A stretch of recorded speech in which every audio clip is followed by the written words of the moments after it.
राधे राधे भक्तों। भाद्रपद चातुर्मास का दूसरा महीना है। माना जाता है कि इसमें भगवान विष्णु क्षीर सागर को छोड़कर पाताल लोक में राजा बलि के यहाँ निवास करते हैं। हिंदू धर्म में भाद्रपद यानी भादो माह का विशेष महत्व माना गया है। ये चातुर्मास का दूसरा महीना है और इसी माह में भगवान विष्णु ने धरती पर कृष्ण अवतार में जन्म लिया था। इसके अलावा भादो में ही गणेश चतुर्थी का भी त्यौहार मनाया जाता है। साथ ही इससे पूरे महीने शिव परिवार के पूजन का भी विधान है। वैसे तो भाद्रपद में हमारे प्रमुख त्योहार मनाए जाते हैं, जैसे कि कृष्ण जन्माष्टमी, राधा जन्मोत्सव, कजरी तीज, श्री गणेश चतुर्थी, अनंत चतुर्दशी, कुशा अमावस्या और विश्वकर्मा पूजा जैसे महत्वपूर्ण त्योहारों का कारण यह महीना अत्यधिक शुभ माना जाता है।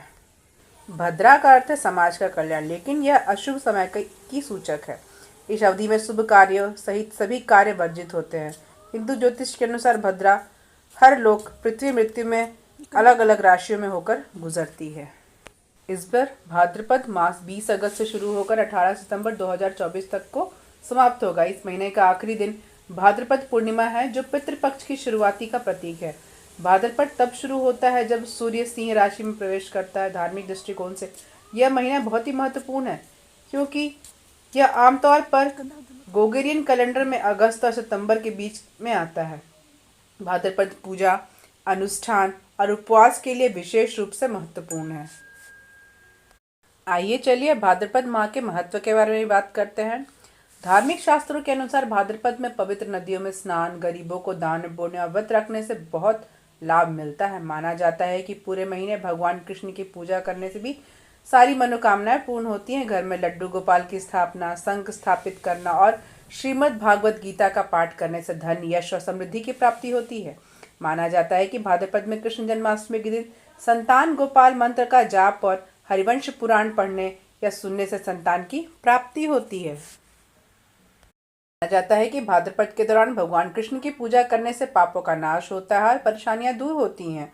भक्तों को शंख में दूध और जल भरकर भगवान कृष्ण का अभिषेक करना चाहिए और फिर उन्हें नैवेद्य अर्पित करना चाहिए। शास्त्रों में इस पवित्र महीना के दौरान भगवान विष्णु और उनके अवतारों की विशेष पूजा भी की जाती है।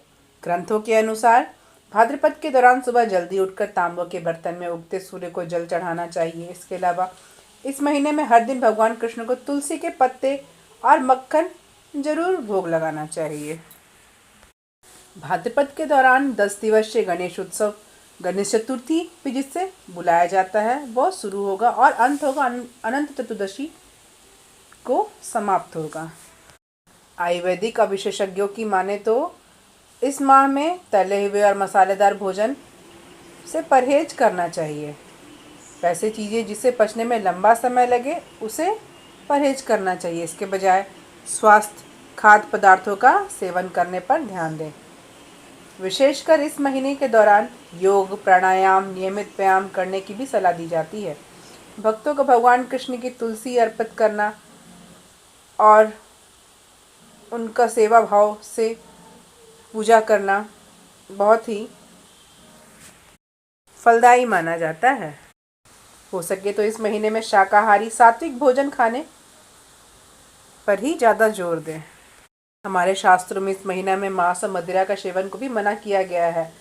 माना जाता है कि ऐसा करने से हमारे देवता नाराज हो जाते हैं। ऐसा ही माना जाता है कि भाद्रपद के दौरान रविवार को बाल नहीं कटवाने चाहिए और नमक का इस्तेमाल भी नहीं करना चाहिए।